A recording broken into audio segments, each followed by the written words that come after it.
इसमें जितनी भी रोशनी पड़ेगी सब ऑब्जर्व हो जाएगी, केवल ब्लू रंग का स्पेक्ट्रम बाहर आएगा। हरे रंग में क्या होता है, सारे रंग वो ऑब्जर्व कर लेता है और उसके बाद हरा रंग की जो वाइब्रेशन होती है ना, वेवलेंथ, वो नज़र आती है। जब आंखों में पड़ती है वो वेवलेंथ तो हमें नज़र आता है। अब जैसे एक चीज़ से समझो, इधर देखो सामने बेटा, सामने देखो, कोई काला रंग क्यों नज़र आता है? काला रंग इसलिए आता है क्योंकि उसमें कोई वेवलेंथ नहीं है, इसलिए वो कलर नहीं है। आपको मालूम है, काला रंग कोई कलर, वहाँ पे सारी की सारी रोशनी अंदर चली जाती है, सारे वेवलेंथ ऑब्जर्व हो जाते हैं, तो कुछ नज़र ही नहीं आता, सब खत्म हो जाता है। लेकिन सफ़ेद रंग में जितने भी वेवलेंथ है सब इक्वल आते हैं। क्या आते हैं? हाँ, इसीलिए सफ़ेद दिखता है। तो ब्लैक और सफ़ेद, मतलब ब्लैक और वाइट, ये जो दो कलर है ये कलर नहीं है। कितने बच्चों को पता था ये बात? कितने बच्चों को पता था? नहीं पता है? आओ हम लोग कुछ चीज़ें देखते हैं, कोई बात नहीं। तो रमन जी को नोबेल पुरस्कार मिला। आज आपके लोगों के बीच में कौन आए हैं? Professor doctor Rajesh Tiwari sir दिख रहे हैं। कहाँ पे हैं सर? अरे मैं तो राकेश पांडे हूँ, सामने है सर, यहाँ पे। जब सर के लिए ताली बजाओ।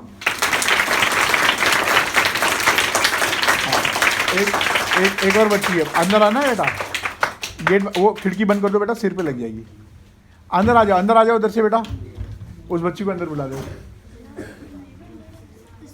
आइए हम लोग पहले थोड़ा सा चीज देखते हैं। उसको हिलाना नहीं। हाँ,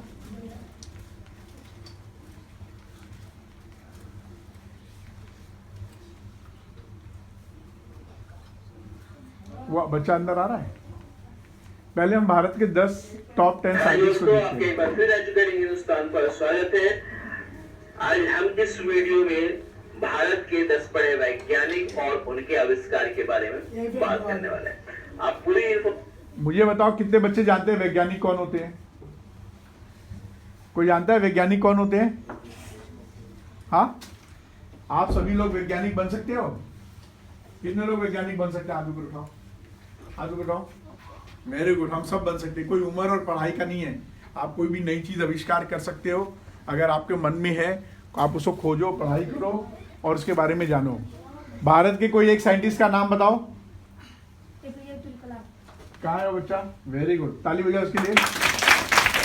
APJ अब्दुल कलाम। और कोई और बेटा? जगदीश चंद्र बसु। Very good. उन्होंने क्या किया था? पौधों भी हमारी तरह जीवित हर क्रिया को महसूस करते हैं, सोते खाते पीते। Very nice, very nice. और कोई और बच्चा बताना चाहे? हाँ बोलो। चाचा नेहरू साइंटिस्ट नहीं थे, वो पॉलिटिशियन थे बेटा। हाँ, CV रमन। हाँ, 3 हो गए। और बताओ कोई एक साइंटिस्ट का नाम। न्यूटन भारत के थे? नहीं। हाँ, लेकिन वो साइंटिस्ट थे, कोई बात नहीं। उन्होंने ग्रेविटी की खोज की। और कौन है?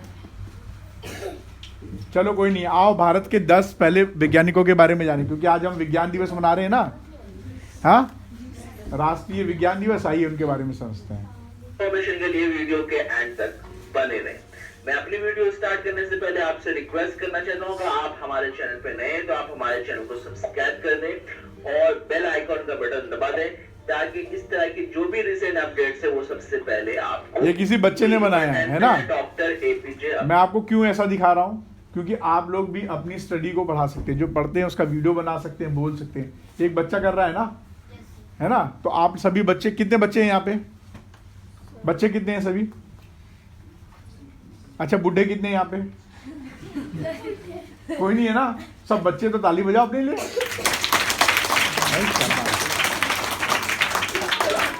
आओ देखिए। APJ अब्दुल कलाम का जन्म 15 अक्टूबर 1931 को रामेश्वरम में हुआ था। वे एक एरोस्पेस इंजीनियर और साइंटिस्ट थे। उन्होंने भारत में Indian rocket and satellite launching technology में बहुत महत्वपूर्ण योगदान दिया। इनको मिसाइल मैन के नाम से भी जाना जाता है। 1991 में हुए परमाणु परीक्षण यानी कि न्यूक्लियर टेस्ट में भी इन्होंने बड़ी भूमिका निभाई। डॉक्टर APJ अब्दुल कलाम ने भारत के 11वें राष्ट्रपति के रूप में भी देश की सेवा की। डॉक्टर APJ अब्दुल कलाम को भारत का सबसे बड़ा सिविलियन अवार्ड भारत रत्न 1997 में दिया गया। डॉक्टर APJ अब्दुल कलाम की मृत्यु 27 जुलाई 2015 को हो गई। पर 9 सत्येंद्र नाथ बोस सत्येंद्र नाथ बोस का जन्म 1 जनवरी 1894 को कलकत्ता में हुआ था। सत्येंद्र नाथ बोस एक भारतीय मैथमेटिशियन एंड फिजिसिस्ट थे। उनको theoretical physics and quantum mechanics में महारत प्राप्त था। 1920 क्वांटम फिजिक्स के बारे में कोई जानता है बच्चा? क्या होता है क्वांटम फिजिक्स? हाँ, बड़े बच्चे कोई जानते हैं क्वांटम फिजिक्स क्या होता है? चलो, ये आप लोगों का होमवर्क है नेक्स्ट मीटिंग में, तब तक आप लर्न उन्होंने करेंगे। अल्बर्ट आइंस्टाइन से कोलैबोरेशन करके बोस-आइंस्टाइन स्टैटिस्टिक्स और the theory of the Bose Einstein condensate पर काम किया। द क्लास ऑफ पार्टिकल्स का नाम बोसोन्स भी उनके नाम पर ही रखा गया। 4 फरवरी 1974 को उनकी मृत्यु हो गई। नंबर 8 पे है चंद्रशेखर वेंकटरमन, या फिर जिसको हम सीवी रमन के नाम से भी जानते हैं। CV ताली बजाओ इनके लिए। आज जो हम इंटरनेशनल साइंस डे बना रहे हैं वो इन्हीं के उपलक्ष्य में मना रहे हैं। क्यों मना रहे हैं देखना तुरंत। का जन्म 7 नवंबर 1888 को त्रिचिनोपोली मद्रास में हुआ था, जो अब तमिलनाडु में। वो एक भारतीय फिजिसिस्ट अर्थात भौतिक शास्त्री थे। लाइट स्कैटरिंग के फील्ड में बेहतरीन काम के लिए उनको 1930 में नोबेल प्राइज दिया गया। कब उनको नोबेल प्राइज मिला है बेटा? रमन इफेक्ट के नाम से जाना जाता है। हाँ, इनको भारत का सबसे बड़ा 1930। Very good. Award Bharat Ratna से सम्मानित किया गया। इनको भारत रत्न, नोबेल प्राइज और कई प्राइज मिले हैं। इन्होंने किस पे काम किया है? लाइट के ऊपर। किसके ऊपर? हाँ, जो लाइट किसी प्रकाश जब किसी चीज से पास होती है तो वो फैल जाती है ना उस माध्यम से, तो उसे स्कैटरिंग ऑफ लाइट बोलते हैं। ठीक है। इनकी मृत्यु 21 नवंबर 1970 को हो गई। 7वां नंबर है होमी जहांगीर बाबा। इनका जन्म 30 अक्टूबर 1909 को मुंबई में हुआ। वे एक भारतीय न्यूक्लियर फिजिसिस्ट थे। उन्होंने भारत में एटॉमिक एनर्जी को एस्टैब्लिश किया, जिसको भाभा एटॉमिक रिसर्च सेंटर कहा जाता है, जो उनके सम्मान में कहा जाता है। होमी जहांगीर भाभा को father of Indian nuclear power कहा जाता है। 24 जनवरी 1966 को उनकी मृत्यु हो गई। इसमें 6ठा नंबर है जगदीश चंद्र बोस। अभी सर ने बताया। इनका जन्म 30 नवंबर 1858 को वेस्ट बंगाल में हुआ था। वे एक महान बायोलॉजिस्ट, फिजिसिस्ट, बॉटनिस्ट और साइंस फिक्शन के लेखक भी थे। जगदीश चंद्र बोस को रेडियो एंड माइक्रोवेव ऑप्टिक्स पर महत्वपूर्ण काम के रूप में जाना जाता है। उन्होंने प्लांट साइंस पर भी महत्वपूर्ण काम। एक बार बच्चा है, उसको अंदर बुला लीजिएगा बेटा। नामक एक बच्चा है बाहर। आविष्कार किया, जिससे प्लांट की ग्रोथ को नापने का काम किया जाता है। उनको फादर ऑफ रेडियो साइंस के रूप में भी जाना जाता है। जगदीश चंद्र बोस की मृत्यु 10 नवंबर 1937 को फादर श्रीनिवास रामानुजन। इनका जन्म 22 दिसंबर 1887 को मद्रास में हुआ था। ये एक भारतीय मैथमेटिशियन थे। इनकी कोई फॉर्मल ट्रेनिंग नहीं हुई थी। इन्होंने बहुत ही महत्वपूर्ण योगदान दिया mathematical analysis, number theory, infinite series और फ्रैक्शन। 26 अप्रैल 1920 को इनकी मृत्यु हो गई। नंबर 4 पे है विक्रम साराभाई। इनका जन्म 12 अगस्त 1919 को अहमदाबाद में हुआ था। दरवाजा बंद कर देना, थोड़ा अंधेरा हो जाएगा। भारतीय फिजिसिस्ट और एस्ट्रोनॉमर यानी कि भौतिक शास्त्री और खगोल शास्त्री थे। उन्होंने भारत में स्पेस रिसर्च की शुरुआत और न्यूक्लियर पावर को विकसित करने में महत्वपूर्ण योगदान दिया। उनको अंतरराष्ट्रीय अर्थात इंटरनेशनल स्तर पर father of Indian space program के नाम से भी जाना जाता है। इनको भारत का दूसरा सिविलियन अवार्ड से सम्मानित किया गया। 30 दिसंबर 1971 को इनकी मृत्यु हो गई। नंबर 3 पे सतीश धवन। 25 सितंबर 1920 को श्रीनगर जम्मू कश्मीर में इनका जन्म हुआ।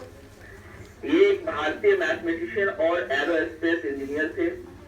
इनको father of experimental fluid dynamics in India के नाम से भी जाना जाता है।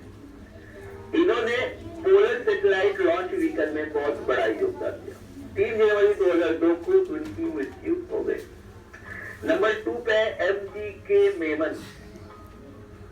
एमजी के मेमन का जन्म 28 अगस्त 1928 को मैंगलोर मद्रास में हुआ था। वे एक फिजिसिस्ट थे।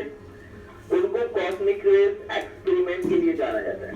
कॉस्मिक रेज एक्सपेरिमेंट से फंडामेंटल पार्टिकल्स ऑफ प्रॉपर्टीज को एक्सप्लोर किया था। 1985 में इनको सीरिया अवार्ड पद्म विभूषण से सम्मानित किया गया और पद्म भूषण से 22 नवंबर 2016 को इनकी मृत्यु हो गई। नंबर 1 पे प्रफुल्ल चंद्र राय। 2 अगस्त 1861 को बंगाल में इनका जन्म हुआ था। वे केमिस्ट एजुकेशनिस्ट थे। उन्होंने भारत में पहला Indian research school in chemistry का शुभ आरंभ किया। उन्होंने भारत की पहली बंगाल केमिकल्स एंड फार्मास्यूटिकल्स की इस कंपनी की स्थापना की थी। उनको father of chemical science in India के नाम से भी जाना जाता है। जून 1944 को मृत्यु हो गई।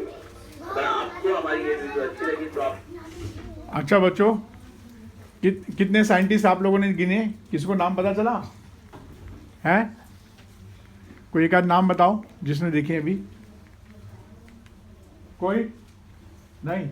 चलो दूसरे साइंटिस्ट देखते हैं हम लोग। दोस्तों, क्या होता अगर कंप्यूटर्स का इन्वेंशन ही नहीं हुआ होता तो आज हम बात करने वाले हैं ऐसे ही साइंटिस्ट के बारे में जिन्होंने अपने इन्वेंशन से दुनिया। अब हम ऐसे साइंटिस्ट को देखेंगे जो दुनिया के बड़े साइंटिस्ट हैं, मतलब वर्ल्ड लेवल के। अभी भारत के 10 साइंटिस्ट देखे आपने, अब दुनिया के बड़े साइंटिस्ट जिन्होंने दुनिया बदल दी। ठीक है, तो ध्यान से देखते हैं क्या है। तो बिना कुछ देरी के बढ़ते हैं हमारे वीडियो की तरफ। नंबर 1, सर निकोला टेस्ला, जो कि एक जाने माने इंजीनियर और फिजिसिस्ट थे। एक ऐसे साइंटिस्ट जिनके कई इन्वेंशन आज अगर एग्जिस्ट करते तो शायद ये दुनिया और भी ज्यादा एडवांस। अच्छा, आपको एक चीज और बता दूं, आज जो 4th इंडस्ट्रियल रेवोल्यूशन चल रहा है उसमें जो भी हम लोग जैसे मोबाइल में चिप यूज करते हैं, इंटीग्रेटेड यूज करते हैं ना, वो इन्हीं साइंटिस्ट की वजह से। इनका नाम है सर निकोला टेस्ला। क्या नाम है? जोर से बोलो, सर निकोलस टेस्ला। हाँ, अब इन्होंने क्या खोज किया था, अब ध्यान से देखना। आज जो मोबाइल सब कुछ हम लोग छोटी छोटी चीजें यूज कर रहे हैं ना, इनकी वजह से कर रहे हैं। निकोला टेस्ला पहले ऐसे साइंटिस्ट थे जिन्होंने अल्टरनेट करंट मोटर का इन्वेंशन किया था और आज वही अल्टरनेटिंग करंट। कौन सा करंट? Alternating current. वो हमारे घरों में जो आ रहा है ना, ये पहले डीसी करंट चलता था, अब अल्टरनेट करंट सिर्फ इन्हीं की वजह से आया है। ताली बजाओ इनके लिए। Very good. देखो अब इन्होंने क्या किया, ये जो घरों में बिजली आ रहा है हमारी दुनिया को रोशन करता है। निकोला टेस्ला की वजह से आज हमें कई बड़े बड़े इन्वेंशंस मिले हैं, जैसे कि एक्सरेज, रिमोट कंट्रोल, रेडियो का इन्वेंशन हालांकि मार्कोनी के नाम से फेमस है, पर इसका एक्चुअल इन्वेंशन निकोला टेस्ला ने ही किया था। लेकिन सुप्रीम कोर्ट ने मार्कोनी का पेटेंट चेंज करवा दिया क्योंकि निकोला टेस्ला मार्कोनी के रेडियो पेटेंट के कई साल पहले ही रेडियो का इस्तेमाल कर रहे थे। वैसे ही इलेक्ट्रिक बल्ब, जो कि हम सबको पता है कि 24। ये जो है ना वायरलेस टेक्नोलॉजी, ये क्या है? इसमें कोई तार दिख रही है क्या? इस फोन में, इस रिमोट में कोई वायर दिख रही है? ये नहीं है ना, कोई तार नहीं है ना, इसे वायरलेस टेक्नोलॉजी बोलते हैं। उनको बोलो जरा वेट करेंगे 1 मिनट। कौन है बाहर? बोलो 2 मिनट वेट करेंगे, प्रोग्राम हो रहा है। 2 मिनट वेट करेंगे। तो जो वायरलेस टेक्नोलॉजी है ना, वो निकोला टेस्ला की वजह से है। ठीक है बेटा, अब आपको पता चल गया कि रिमोट मोबाइल किसने खोजा था? किसने? वेरी गुड, ताली बजाओ अपने लिए। आओ देखते हैं उन्होंने और क्या किया है। एडिसन ने इन्वेंट किया था, लेकिन बहुत कम लोगों को पता है कि इलेक्ट्रिक बल्ब का इन्वेंशन निकोला टेस्ला ने उनसे पहले ही किया था और एडिसन ने उनका ये रिसर्च चुराया था। निकोला टेस्ला की सोच काफी फ्यूचरिस्ट। क्या हुआ, लाइट गई या किसी ने हिला दिया? लाइट नहीं चल गया वहां से। ये लड़की क्या है? कोई बात नहीं, कोई बात कोई बात। ये पावर ऑन करना फिर। पावर आने से। कोई बात नहीं, बच्चों होता रहता है, छोटे छोटे शहरों में बड़ी बड़ी बात होती रहती है ना। हम लोग फिर से स्टार्ट कर देंगे, मशीनिंग तो है, थोड़ा हीटअप होगा। देखो निकोला टेस्ला काम ही नहीं कर रहे।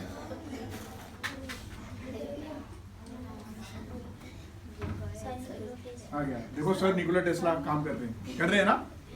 हम ऐसे बात कर सकते हैं ना कि बल्ब को एडिसन बोल सकते हैं, रिमोट और मोबाइल को सर निकोला टेस्ला बोल सकते हैं। जब हम रंग देखें तो सीवी रमन बोल सकते हैं ना। और इससे नाम याद हो जाएगा।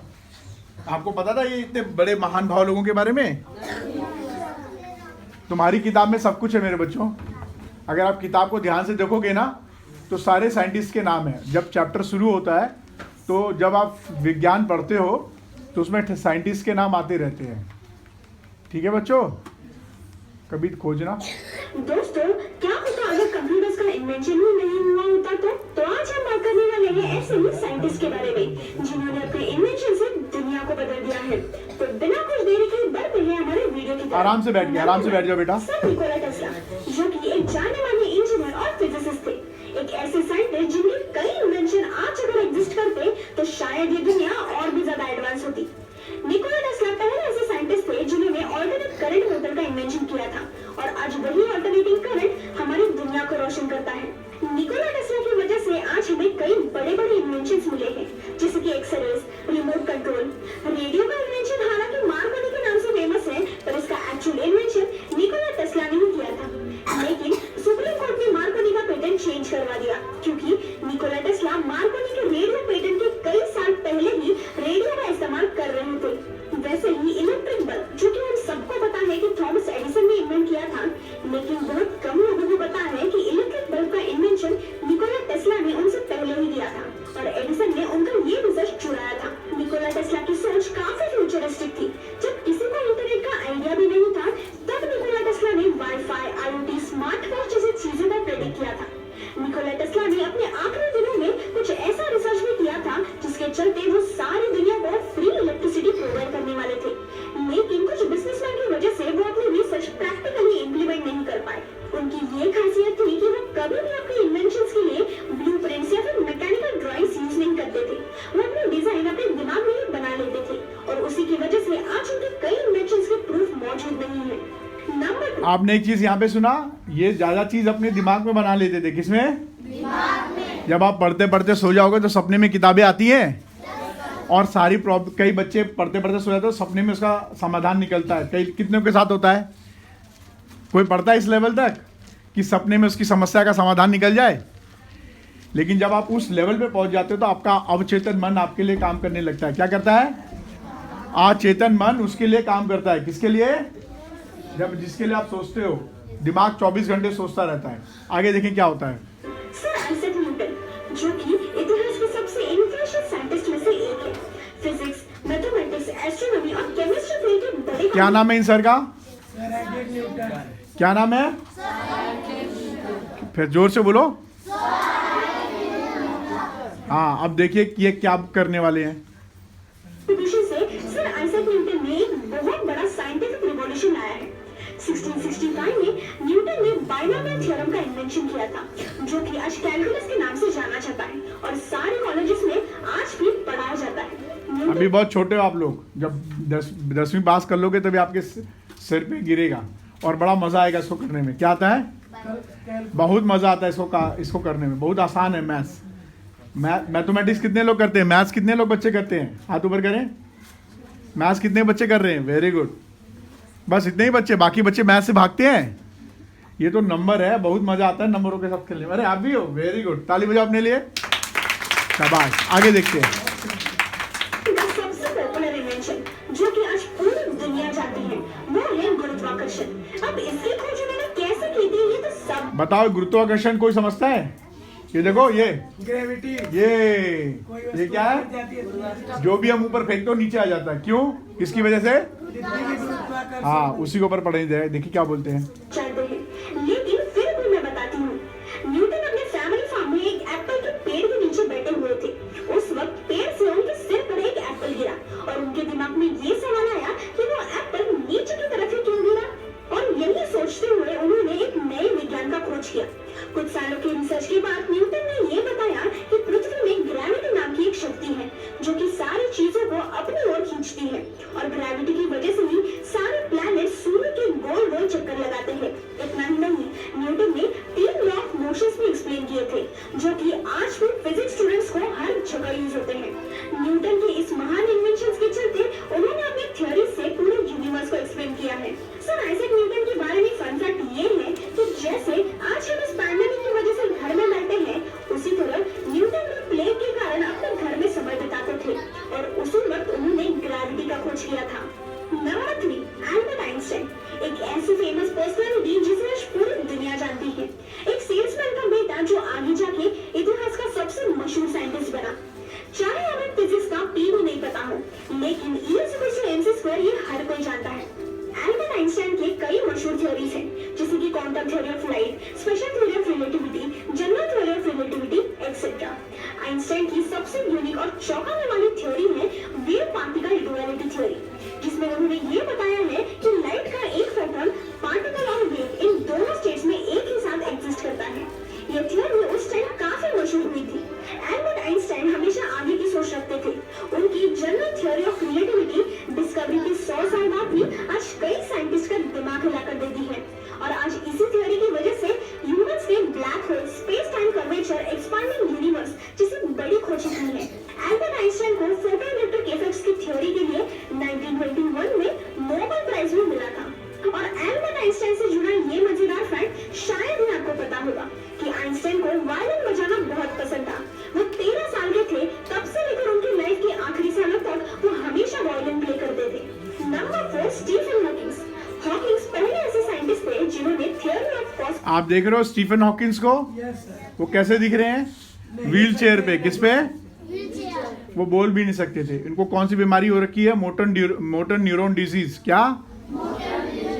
जिसमें धीरे धीरे शरीर असक्षम हो जाती है और दिमाग भी धीरे धीरे डेड हो जाता है। तो रोज़ मौत की तरफ बढ़ते रहते हैं, लेकिन उनका दिमाग रुक गया था मरने से।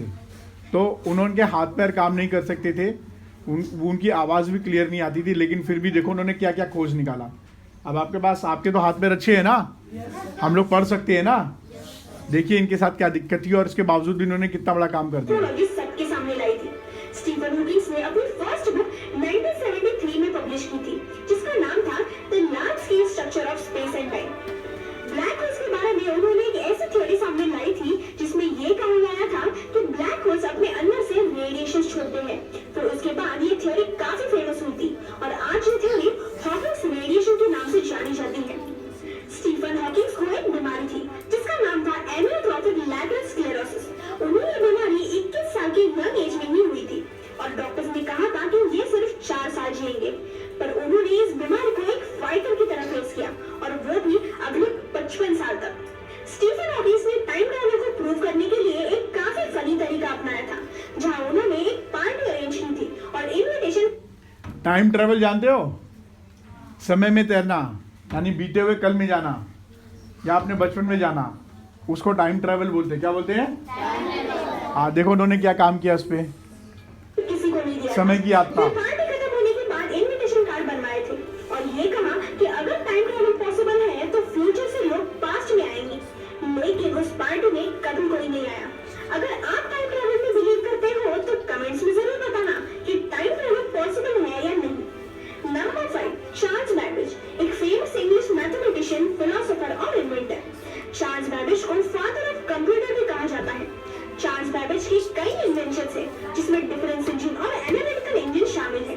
डिफरेंस इंजन एक ऐसा डिवाइस था जिसे चार्ल्स बैबेज ने और अच्छा, कंप्यूटर किसकी वजह से है? Charles Babbage. ताली बजाओ इनके लिए। पहले के कंप्यूटर देखो कितने बड़े थे रूम के अंदर, और अभी कंप्यूटर कहाँ है? इधर देखो, इधर ये रहा कंप्यूटर। क्या रिकॉर्डिंग कर रहा है ना, और मेरी पॉकेट में भी है, उसको हिलाना नहीं बेटा। हाँ, मेरी पॉकेट में भी है। चलो आगे देखो। अभी मैकेनिकल कैलकुलेशंस के लिए बनाया था। ट्रेन्स के आगे लगने वाली एक कोन शेप ऑब्जेक्ट तो हम सभी ने देखी है। इसका इन्वेंशन भी चार्ल्स बैबेज ने ही किया था। And last but not the least, जिसके लिए वो पूरी दुनिया में मशहूर है, वो है कंप्यूटर का इन्वेंशन। चार्ल्स बैबेज ने दुनिया का सबसे पहला कंप्यूटर बनाया था और आज के मॉडर्न डेज में कंप्यूटर्स के आइडियाज हमें बैक एंड हिस्ट्री में बने एनालिटिकल इंजन में भी देखने मिलते हैं। चार्ल्स बैबेज के बारे में फन फैक्ट ये है कि चार्ल्स बैबेज एक मैथमेटिशियन होने के साथ साथ एक पैरानॉर्मल इन्वेस्टिगेशन ग्रुप के भी मेंबर थे। Number 6, Lewis pasture. Lewis pasture one of the brilliant scientist में से एक माने जाते हैं। लुईस पास्चर ने अपने कई इन्वेंशंस के थ्रू लाखों लोगों की जान बचाई है। उनके कामों की वजह से आज माइक्रोबायोलॉजी फील्ड को काफी बूस्ट मिला है। लुईस पास्चर अपने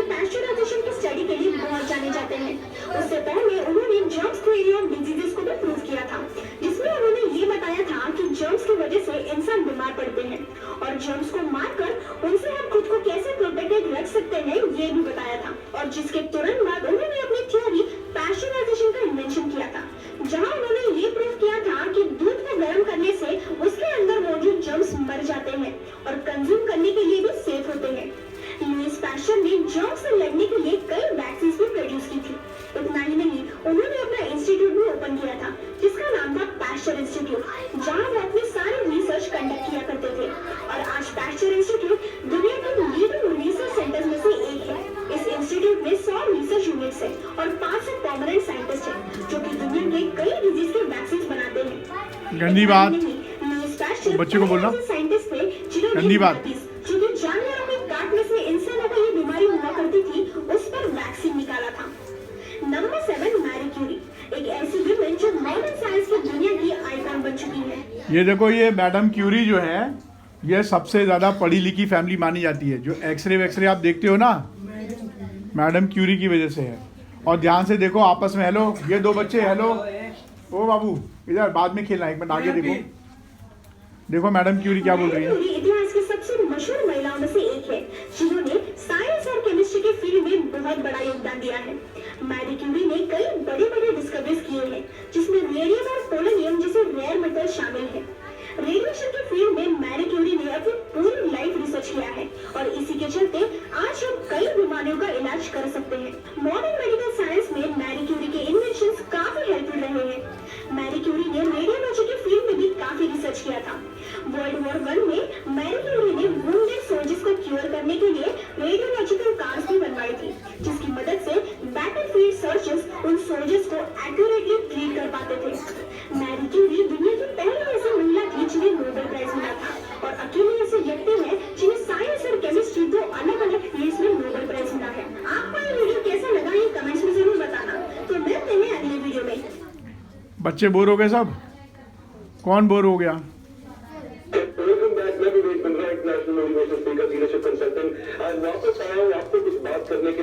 अब मैं आपको एक चीज बताता हूँ, भविष्य में आप लोग क्या बन सकते हो उसके बारे में सीखा जाएगा, ठीक है?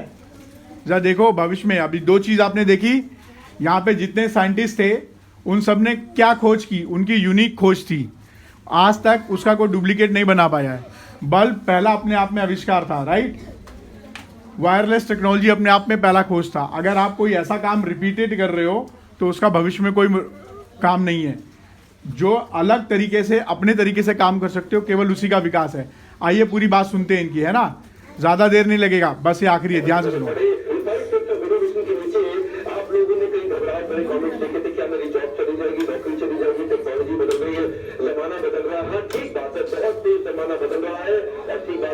चोट लग जाएगी बेटा, वो बंद करो।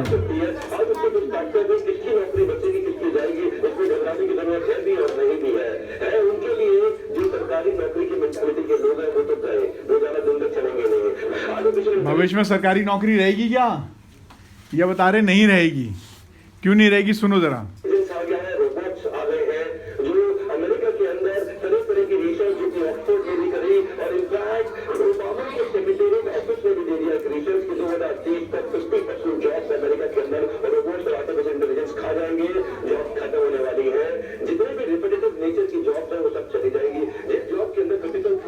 रेपिटेटिव मतलब जो हम दोहरा सकते हैं, रोज रोज बार बार कर सकते हैं, वैसी नौकरी जो हम रोज रोज करते हैं, ठीक है? वो भविष्य में नहीं रहेगी।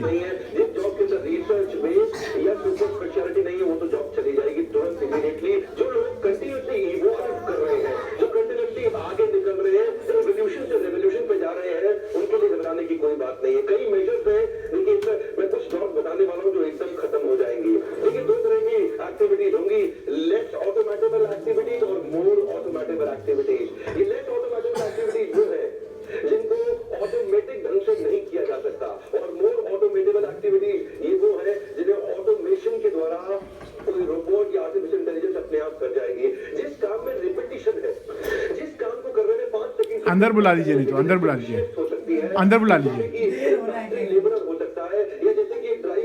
बच्चों का कार्यक्रम चल रहा है, बोलो तो अंदर बुला लो।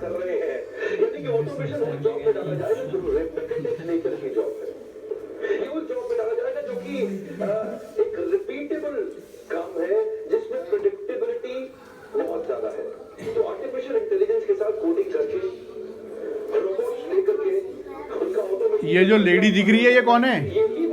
हाँ, ये पहली ह्यूमरॉइड है, रोबोट नहीं है, ह्यूमरॉइड। क्या है? जो इंसान, ह्यूमन और रोबोट का मिक्स है, इसे ह्यूमरॉइड बोलते हैं। आगे देखिए, ये आर्टिफिशियल इंटेलिजेंस पे बेस है। इसका नाम क्या मालूम है? सोफिया। क्या नाम है? सोफिया। हाँ, आप इंटरनेट पे सर्च करेंगे सोफिया के बारे में तो मिलेगा। एरिया है यहाँ पे बहुत सारी जॉब चली जाएंगी। आपको लगा ये चिंता की बात है, हो सकता है चिंता की बात हो सकता है ना भी हो, लेकिन उनके लिए है जितने लोग सरकारी मेंटालिटी के लोग हैं, उनका लंबा नहीं चलेगा। आज जो पढ़ाई हो रही है स्कूल कॉलेज के अंदर, बात कम, और ये क्या बोल रहा है? आप लोग बातें बहुत करते हैं, काम शुरू करें। क्या करें? एक्शन में आए। पढ़ाई सोचे नहीं, पढ़ाई करना शुरू करें। रोज कम से कम 2 पेज पढ़ें। कितना? 2 पेज। हाँ, रोज एक नई किताब को खोजें और अपने मन में जो भाव आ रहे हैं उसको लिखें। क्या करें? हाँ, और प्रैक्टिकल करें। क्या करें? लेकिन हैवी एक्सपेरिमेंटल नहीं, छोटे छोटे। क्या? हाँ, देखे नहीं आएगी। ह्यूमंस और कंप्यूटर्स के डायनामिक्स को जोड़ने वाले लोग ज्यादा सफल हो पाएंगे। हो सकता है ज्यादा सफलता मिले स्टेम में। आज आप जितनी अमेरिकन बड़ी कंपनीज आप देख रहे हैं, ये सब आज स्टेम पे फोकस कर रहे हैं। सेंसिटाइजेशन हो रहा है। Federal government, American government sensitization कर रही है स्टेम के ऊपर। स्टेम मतलब साइंस, टेक्नोलॉजी, इंजीनियरिंग और मैथमेटिक्स। मुद्दे की बात है आर्टिफिशियल इंटेलिजेंस और ऑटोमेशन या रोबोट्स कहाँ पे ज्यादा काम आएंगे। कुछ लोग होंगे उस तरह के काम मास्टर्स करते हैं, कुछ क्लासेस करते हैं। मास्टर्स वो काम करते हैं जो सब लोग कर सकते हैं, जो काम हर कोई कर सकता है वो काम रोबोट भी कर लेगा। और कुछ काम होते हैं क्लासेस के, जो होता है सुपर स्पेशलाइजेशन, जिसमें इंटेलेक्चुअल एबिलिटीज का इस्तेमाल होता है, क्रिटिकल थिंकिंग का इस्तेमाल होता है, एनालिसिस एंड एनालिटिकल एबिलिटीज का इस्तेमाल होता है, रिसर्च वर्क का भी इस्तेमाल हो सकता है, कंटिन्यूअस अपग्रेडेशन होती है। ये वो जॉब्स हैं जो खाली क्लासेस करेंगे। ये कौन सी गाड़ी है? उबर की। ये ड्राइवरलेस है। क्या है? इसमें ड्राइवर नहीं है। इसको पता है कि मुझे कहाँ जाना और कहाँ रुकना है और कितनी स्पीड में चलना है। पर इंटेलिजेंस के साथ समझे, बड़ा इन्वेस्टमेंट वही किया जा सकता है जो बड़ी कॉस्ट को रिप्लेस करता हो।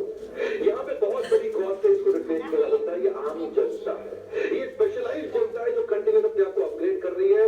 इसको कोई भी रिप्लेस करने की कोशिश। देखो, रॉबर्ट के साथ में चेस खेल रहा था। उनको पता है कि थोड़े ही लोग हैं, इनको तो हम पैसा दे देंगे। जैसे कि ड्राइवरलेस गाड़ियां आ रही हैं, अब इसमें कुछ सैकड़ों बिलियन डॉलर का जो मार्केट है आज ड्राइवर्स का, वो खत्म हो जाएगा। अभी 20 साल लगेंगे इंडिया तक पहुंचने में। भारत में पहुंचने में कितने साल लगेंगे? 20 साल। 20 साल। लेकिन भारत बहुत जल्दी अडॉप्ट कर लेगा, क्योंकि हमारे यहाँ बहुत चैलेंज है, ड्राइवर के नखरे बहुत हैं। कर रहे हैं मोदी सरकार यहाँ पे skill building, skill India, skill building पे काम कर रही है। मैं बधाई देता हूँ उनको, लेकिन अभी स्किल के साथ साथ ऑटोमेशन पे काम करना बड़ा जरूरी, क्योंकि यहाँ पे कोई सोच नहीं रहा है उसके बारे में। मार्केट में स्केलेबिलिटी और फाइनेंशियल वायबिलिटी आती है, इसको बड़ा किया जा सकता है तो उस पर इन्वेस्ट किया जाएगा।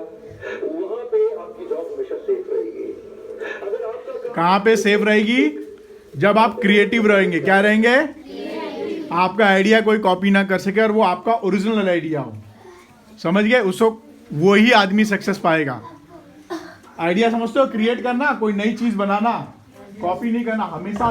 और ये तभी आएगा जब आप रोज पढ़ाई करोगे, रोज प्रैक्टिकल करोगे, तो आपके दिमाग में नए नए आइडियाज आएंगे। अब देखिए, सिर्फ वही आदमी की जिंदगी में पैसे कमा पाएगा। असेंबली लाइन के अंदर कंटिन्यूस तो वो काम रोबोट्स कर सकते हैं। कंस्ट्रक्शन वर्कर का है, ईंटें लगाने का है, वो काम रोबोट्स कर सकते हैं। अगर आपका काम कोरियर या डिलीवरी बॉय का है, वो आगे चल के इलेक्ट्रिक ड्रोन्स करेंगे। इलेक्ट्रिक अमेज़न ऑलरेडी कर चुका है। एक अमेज़न पहले अपनी कुरियर डिलीवरी ड्रोन के साथ कर चुका है। आने वाले समय में ये जो सिंपल कुरियर बॉयज हैं, जो लोग चाहते हैं कि कुछ साधारण सी सिंपल नौकरी मिल जाए, मुझे मारो, लंबे समय तक नहीं चलेगा। कंटिन्यूस अपग्रेडेशन वाले लोग हमेशा सेफ रहेंगे। प्रेडिक्टेबल फिजिकल वर्क का तो पता है कि 80% जाएगा ही जाएगा। डेटा प्रोसेसिंग भी 70% आपके हाथ से निकल जाएगा। डेटा कलेक्शन वाले भी 64% चले जाएंगे। लेकिन जो अनप्रेडिक्टेबल फिजिकल वर्क है, या तो स्टेक होल्डर इंटरेक्शन या एम्प्लॉइंग एक्सपर्टीज या लोगों को मैनेज या पीपल स्किल के काम है, ये सेफ रहेंगे। ध्यान रहे, नीचे देखिए, मैं दोबारा बता रहा हूँ, ये सिर्फ ऑटोमेटेबल एक्टिविटीज है, ये फोर ऑटोमेटेबल एक्टिविटीज है। अब इंडस्ट्री कोई भी हो, manufacturing, agricultural, mining, construction, finance, insurance, real estate, IT या प्रोफेशन, यानी कि जिसमें टेक्निकल पोटेंशियल है ऑटोमेशन का, वो नौकरी गई। जिसमें टेक्निकल पोटेंशियल का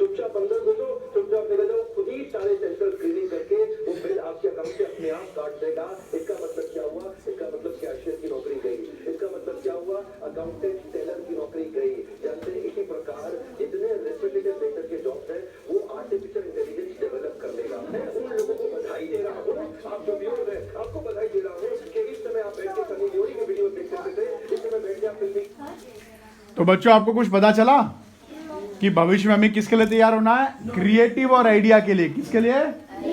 क्रिएटिव आइडिया के लिए हमें ऐसी चीजों पे काम करना है। चलो लास्ट वीडियो है और उसके बाद ये फिनिश करेंगे हम लोग, फिर हम सुनेंगे सर क्या बोलते हैं। सर आपके साथ में है? कौन से सर? हमारे बीच में एक सर आए हैं ना जो बच्चों को डॉक्टर बनाते हैं, क्या नाम है उनका? Professor doctor Rajesh Tiwari sir. आओ देखें हमारी संस्था क्या कर रही है आपके साथ मिलकर।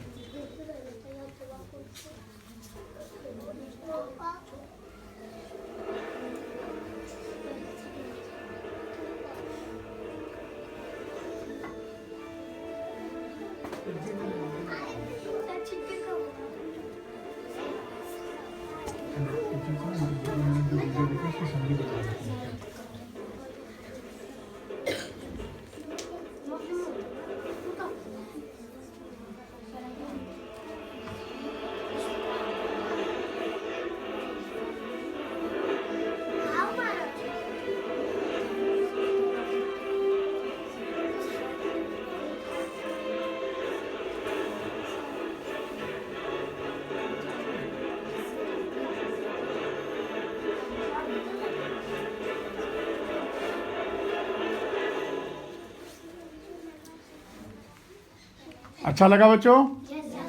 आइए देखिए तरुण प्रेरणा मंच क्या चीज है। तरुण प्रेरणा मंच अनिका द्वारा चलाया जा रहा एक जागरण मंच है।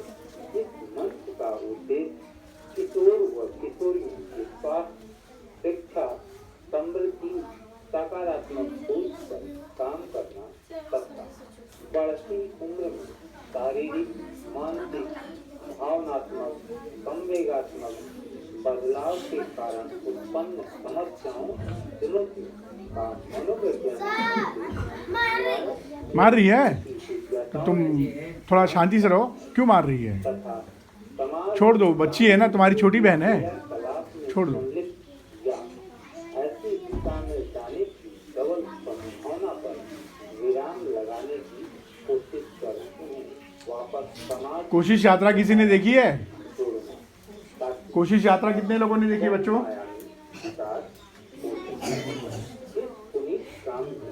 किसी ने कोशिश यात्रा देखी है?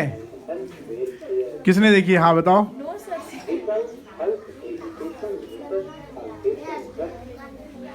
आज आप लोग कोशिश यात्रा देख लेना, बाहर खड़ी है। वहाँ पे खड़ी है, कार है।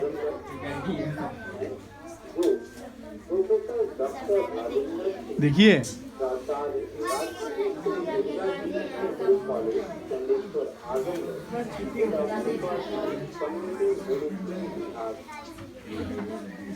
बच्चे सारे बोर हो रहे हैं। स्कूल की टाइम हो गई। स्कूल का टाइम हो रहा है, चलो वेरी गुड। एक काम करते हैं अभी, तो आप लोगों को कुछ सुनने को मिला? क्या सीखने को मिला? आज विज्ञान डे क्यों मना रहे हैं? सीवी रमन सर 2 मिनट में कुछ बात बच्चों को बोलिएगा। आइए सर से बात सुन लेते हैं 2 मिनट में। बस 2 मिनट। बच्चों आज राष्ट्रीय विज्ञान दिवस है और हम सभी लोग यहाँ जियापुर गांव में आनंद जी के कोचिंग में उपस्थित हैं। राकेश पांडे जी यहाँ शिक्षकगण, प्यारे बच्चों, हम आज़ादी का अमृत महोत्सव मना रहे हैं। आज़ादी के 75 साल होने जा रहे हैं, तो इसमें इस परिप्रेक्ष्य में देखा जाए तो हमने 75 साल में जो विज्ञान में प्रगति की है उसमें हमको फिर से विचार करना है। कौन सा विज्ञान हम लोग को फायदा दे सकता है, कौन सा विज्ञान नुकसान दे सकता है।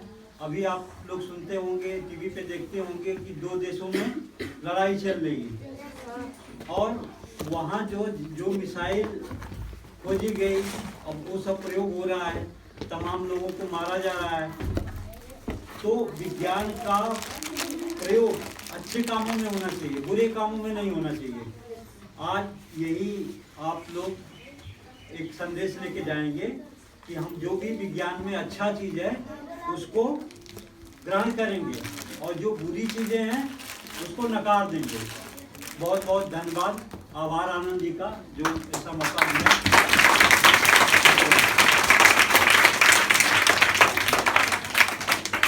तो आप 2 मिनट में हमारे दो ये बच्चे हैं, आप अपना नाम बताएं और बताएं आपने क्या सीखा और बच्चों को बताएं ज़रा थोड़ा सा 2 लाइन बोलें। कैमरे पे हैं, जल्दी आओ बच्चों। देखो सर क्या बोल रहे हैं, सुनिए। मेरा नाम आदित्य सिंह है। मैं यहाँ पे इंग्लिश और गणित पढ़ाता हूँ, जीके भी पढ़ाता हूँ। मैं यहाँ सीखा कि भविष्य में हमें नौकरी तभी मिलेगी जब हम अपने आइडिया को लेके चलेंगे। दूसरे के आइडिया को चुराने से हमको नौकरी नहीं मिलती। इसी के साथ में बाड़ी मिलेगी। वेरी नाइस, क्रिएटिव आइडिया आपका ओरिजिनल। आइए सर आप बताइए आपने क्या सीखा। आपको बाहर बुला रहे हैं। 1 मिनट बेटा, प्रोग्राम हो जाए। हाँ बोलो बेटा। मेरा नाम रोशन सरोज है और जैसा कि हमने इतने सारे वैज्ञानिकों के बारे में देखा, तो हाँ। निकोला टेस्ला थे जिन्होंने बिना वायर के जो है इतने सारे कंप्यूटर जो है मोबाइल बनाए हैं, सभी निकोला टेस्ला ने हमें दिए हैं। इसको बनाया उन्होंने उचित प्रयोग करने के लिए, ना कि अनुचित प्रयोग करने के लिए। Very good. उन्होंने वायरलेस टेक्नोलॉजी के ऊपर बुलाया। आइए सर, आइए आप बताइए। मेरा नाम विजय सरोज है और जो जितने भी वैज्ञानिक सारे हैं कुछ न कुछ नया किए हैं। आप भी मैं से यही उम्मीद है कि हम सब नया कुछ करें, कुछ नया दुनिया को दें, दुनिया की और आगे बढ़े। अपना भारतवर्ष बहुत पीछे छूट गया है, जिससे दूसरों से सहायता लेनी पड़ती है। ये न हो कि हमारा भारत देश दूसरे से ले, इसलिए खुद आत्मनिर्भर बने और अध्ययन अच्छा से करें पढ़ाई। वेरी गुड, आत्मनिर्भर बने और अपने देश के लिए कुछ नया करें। नेक्स्ट कौन है सर, आ जाओ आइए। समय नहीं तो जाने दो। हाँ बोलो बेटा। मेरा नाम छाछ कुमार है, मैं क्लास 9th में हूँ। आज विज्ञान दिवस है, आलोक आस्थान के ऋतु है। ये हम लोगों के लिए E बराबर mc² है। इससे बहुत बड़ा थ्योरी मिला हम लोगों को। ऐसे आप भी किसी न किसी चीज का खोज करें, रोज डेली किसी बारे में सोचें। वेरी गुड, ताली बजाओ। आनंद सर।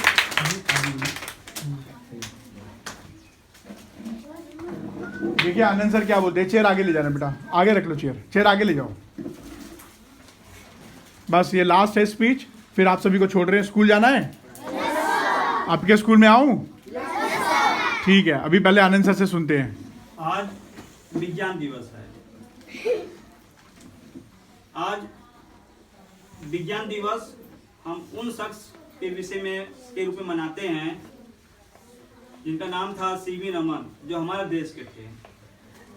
पूरी दुनिया में हमारे देश को पिछड़ा दिखाया गया कि हमारे देश में लोग पिछड़ी मानसिकता के लोग हैं, हमारे देश के लोग सोए हुए लोग हैं। लेकिन आज जो हम 28 फरवरी को विज्ञान दिवस मना रहे हैं, ऐसे वैज्ञान के रूप में बना रहे हैं जिन्होंने दुनिया को ये बताया कि रंगों का साइंस क्या होता है, रंगों का साइंस क्या होता है, रंगों का विज्ञान क्या होता है। हम दुनिया को जो इतनी रंगीन देख रहे हैं, इसके पीछे का विज्ञान क्या है, इसके विषय में पहली बार हमारे देश के महान वैज्ञानिक सीवी रमन ने बताया। मैं उस इतिहास को आपने अभी देखा है, मैं आप लोगों को प्रेरणा के लिए कुछ बात बोलना चाहूंगा। आप सभी बच्चे गोली खेलते हैं और जो छोटे मोटे खिलौने मिलते हैं आप उससे खेलते हैं, और आपको गार्जियन डांट देते हैं। आप अपने आप को छोटा मत महसूस कीजिए। आप सभी लोग अपने अपने स्तर के वैज्ञानिक हैं। आपकी गणित कमजोर हो सकती है, लेकिन आपकी समझदारी और आपके सोचने का नया तरीका ये विज्ञान के लिए खाद है। ताली बजाइए इसके लिए जोरदार। बच्चों, वैज्ञानिकों का तो बहुत बड़ा खजाना है, उसमें से मैं एक खजाने की बात मैं करने जा रहा हूं। सर अल्बर्ट आइंस्टाइन 13 साल की अवस्था में वो बच्चा बोल नहीं पाता था। उनके स्कूल की टीचर ने कहा कि ये बच्चा अल्प बुद्धि का है, मतलब कम बुद्धि का है। लेकिन 13 साल के बाद वो बच्चा एक शब्द बोलता है कि सूप गरम है। अब यहाँ के कह लीजिए चाय गरम है। पहला शब्द अल्बर्ट आइंस्टाइन का था। उनका सर बहुत बड़ा था